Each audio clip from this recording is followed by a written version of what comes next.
ऐसा ना 2018 या 19 में भी हुआ था, जब बच्चे लोगों ने उस वक्त के पेपर को बोला था कि this was the toughest ever physics paper. इस व्हाट्सएप फॉरम में लिखा था कि सीबीएसई ने अनाउंस किया 8 मार्क ग्रेस मार्क मिलेंगे, इजी चेकिंग होगी, स्टेप मार्क्स मिलेंगे, ये वो। मैं आपको उसकी रियलिटी बता देता हूं, ठीक है। अब पता नहीं फिजिक्स का पेपर डिफिकल्ट होने के बाद में बच्चे सबसे कम फेल फिजिक्स में हो रहे हैं। फिजिक्स की बोर्ड एग्जाम हो चुके और अभी भी कई सारे बच्चों के मन में वही फिजिक्स का डर बैठा हुआ है कि वो फिजिक्स में पास होंगे कि नहीं, वो क्वालिफाई करने जितने मार्क्स ला भी पाएंगे कि नहीं।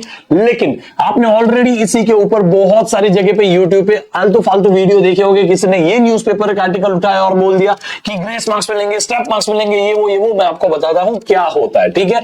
आपको सबसे पहले फिजिक्स की बोर्ड एग्जाम्स के जैसा भी आपको पेपर गया हो, आपको अभी के लिए कोई उसका टेंशन, स्ट्रेस, एंजाइटी लेने की जरूरत नहीं है। प्लीज इस चीज को समझिएगा। आपका पेपर डिफिकल्ट गया, सबका डिफिकल्ट गया। बहुत सारे बच्चों के सेट इजी थे, मैं मानता हूं, लेकिन बहुत मेजॉरिटी ऑफ स्टूडेंट्स के पेपर जो थे वो डिफिकल्ट थे, ठीक है। उनको नॉर्थ साइड में आप देखोगे तो बहुत सारे सेट्स डिफिकल्ट आए थे। यानी मैं एक तरीके से ऐसा बोलूं टीचर की भाषा में, तो डिफिकल्ट तो कम था, बट इतना इन डेप्थ था, ऐसे टॉपिक का सिलेक्शन था जहां पे बच्चे कम फोकस करते हैं, और इतना कॉन्सेप्चुअल था कि आपको एक ही क्वेश्चन के अंदर 3-4 कॉन्सेप्ट अलग अलग तरीके से लगाओगे फिर उसका आंसर मिलेगा। समझ में आया? डी ब्रॉगली का कॉन्सेप्ट आपने यूज कर लिया, आपने हाइड्रोजन स्पेक्ट्रम के साथ में ये वो मिक्स करके बना दिया पूरा पेपर, ठीक है। मैं उसके ऊपर बात नहीं कर रहा हूं। आइसोटोन मुझे पता नहीं, सिलेबस में नहीं लिखा है, फिर भी आइसोटोन क्या होता है उसके ऊपर क्वेश्चन कैसे पूछ सकते हैं। एनी विच वेज, ये सारी डिबेट अलग तरीके से। लेकिन जब भी ऐसा डिफिकल्ट पेपर आता है या फिर हवा फैलती है कि बच्चों का इस साल पेपर अच्छा नहीं गया, वैसे इस बार भी आपने देखा यूट्यूब पे हर किसी ने आवाज उठाई कि भाई फिजिक्स में बच्चे लोगों की हालत टाइट हो गई है। कई स्कूल्स ने फीडबैक भी भेजी है, मैं आपको बताता हूँ। ये देखो, ये आर्टिकल आपने कई सारे यूट्यूब चैनल के उसमें देखा होगा कि भाई कई स्कूलों ने फीडबैक भेजी है टीचर्स ने मिलके कि भाई सीबीएसई ये पेपर बहुत डिफिकल्ट गया बच्चों का, आपने ऐसा सब ब्लेंडर कर दिया है, ठीक है। लेकिन ऐसा ना 2018 या 19 में भी हुआ था, जब बच्चे लोगों ने उस वक्त के पेपर को बोला था कि this was the toughest ever physics paper.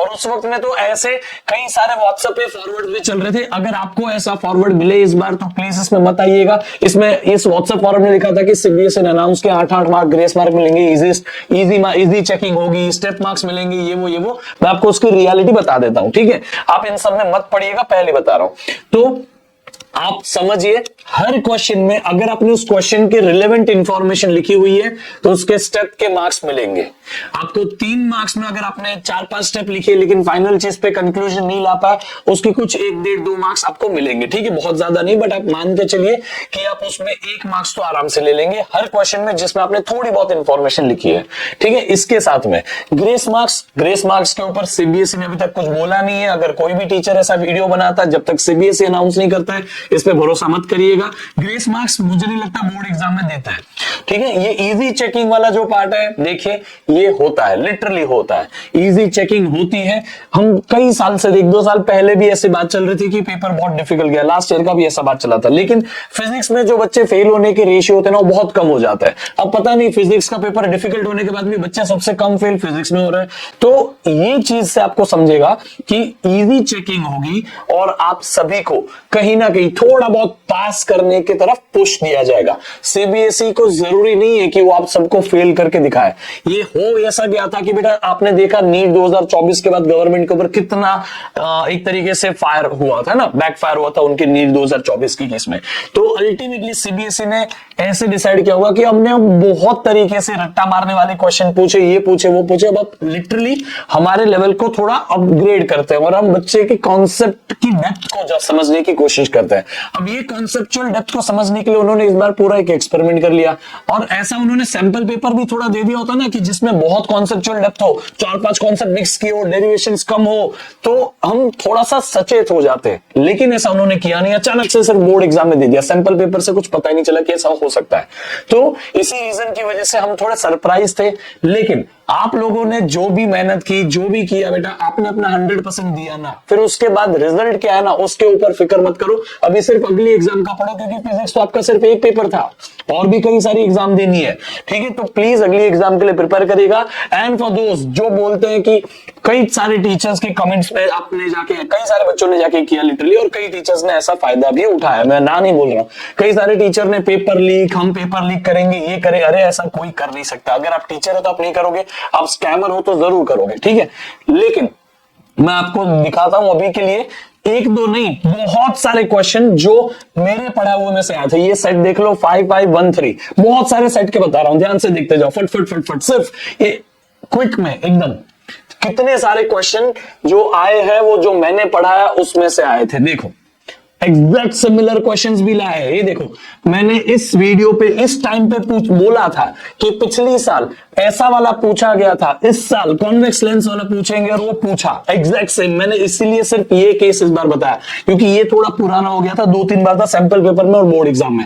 ये सारी चीजें देखो, ये दूसरा सेट देखो, कितने सारे क्वेश्चंस ऐसे हैं जो मैंने कराया एग्जैक्ट तरीके से आए हैं। ये बाइंडिंग एनर्जी हो, ये हो, वो हो, आप देख सकते हो यहां पे। और ये क्वेश्चन आप देखिए एग्जैक्ट सेम क्वेश्चन मैंने कराया था, उसको बस डेटा पलट के दे दिया, बट टिपिकली सेम एंगल्स के साथ मैंने कराया था। देख लीजिए ये क्वेश्चन 2-3 बार मैंने क्लास में कराया था, ये सब कुछ एज इट इज। ये देखो क्वेश्चन पूछा गया है आपको, लेंस लॉ के बाद जो पूछा ना वो पूरा इस वाला डेरिवेशन है। इसी के साथ में आप यहाँ पे देख सकते हो यूवी रेज, ये वो मैंने एनसीईआरटी ओपन करके हर एक चीज बताई थी। ये पूरा क्वेश्चन एज इट इज सिखाया हुआ है। इसी के साथ में आप देखो ये एग्जैक्ट सेम क्वेश्चन आपको मिलेगा जो मैंने पढ़ाया था। फिर ये मैंने बोला भी था, ये लास्ट वाला, show that the nuclear density is independent of mass number, कई बार कराया था, बहुत बार बेटा।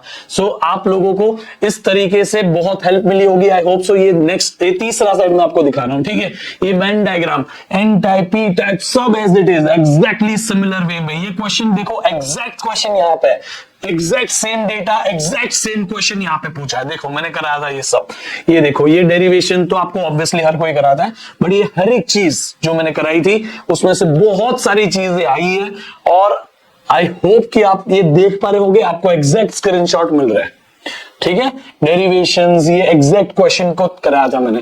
तो ये क्वेश्चन जो rare of the rarest teacher कराता है वो भी मैंने सॉल्व कराया था, ये डायनामिक रेजिस्टेंस वाला, ठीक है, हर एक चीज। तो मैं सिर्फ यहां पे ये कहना चाहूंगा, ये तो मैंने 4 पेपर सेट के एनालिसिस करके निकाले। इतने सारे सेट ऑफ पेपर है भाई, इतना तो करना बहुत मुश्किल है। ये भी मेरे पास जितने यहाँ पे आपको पेपर दिख रहे ना, इसमें भी अभी भी और बहुत सारे सेट इकट्ठा करने बाकी है। सोचो, फिर भी आप लोगों के लिए जो मैंने पढ़ाया था, मैंने कम से कम समय में ज्यादा पढ़ाया था। मेरा एक ही तरीका है, इन डेप्थ जाओ, असली कॉन्सेप्ट पढ़ाओ, और आप लोगों को वही चीज हेल्प करेगी। नीट, सीयूटी, इन एग्जाम में भी इस साल बहुत रिफॉर्म आने के चांसेस है। सो प्लीज आप लोग नीट और सीयूटी के लिए ऐसे प्रिपेयर करिएगा जिसमें आपको कॉन्सेप्चुअल डेप्थ समझे। मैं आपको नीट और सीयूटी की प्रिपरेशन शुरू कराने वाला हूं, आप जरूर इस चैनल पर बने रहिएगा बेटा, ताकि आप लोग अभी कोई भी इधर उधर के डिस्ट्रैक्शन में मत फंसिएगा। प्लीज पढ़ाई पे फोकस करिएगा, बाकी सारे डिस्ट्रैक्शन से दूर हो जाइएगा, ठीक है। कोई पेपर लीक नहीं होता। अभी भी टेलीग्राम पे कई ऐसे ग्रुप है, मैं आपको टेलीग्राम पे कई ऐसे ग्रुप दिखाऊं। एक बच्चे का मैसेज देख के थोड़ा सा मैं आज परेशान हो गया। इस बच्चे ने मैसेज किया था, काफी थोड़ा सा सेंसिटिव मैसेज है, बट एनी विच वेज अभी के लिए उसके ऊपर क्या बात करूं मैंने ऑलरेडी मेरे टेलीग्राम ग्रुप के ऊपर इसके बारे में डिस्कस किया। ये देखो ये ग्रुप के देखो 6000 बच्चे पता नहीं क्या यहाँ पे बैठे हुए हैं, वो पेपर लीक के बारे में वेट कर रहे कि ये बंदा पेपर लीक कर दे, ज्योग्राफी का, केमिस्ट्री का, फिजिक्स का। ये देखो, तो प्लीज इसमें मत पढ़िएगा। Chemistry paper I will provide before 24 hours, 20 hours of paper. बेटा ये सब फेक है, इसमें पैसे मत डालिएगा। कई सारे बच्चों के पैसे गए, आपके भी जाएंगे। प्लीज इन सब से दूर रहिएगा, इन सब में मत फंसिएगा, ठीक है। सो आई होप कि आप सभी को समझा जो मैं कहना चाह रहा था। बाकी आप कोई भी अफवाह में मत फंसिए। Bye, see you, take care, all the best for chemistry. मिलते हैं बाद में, बाय।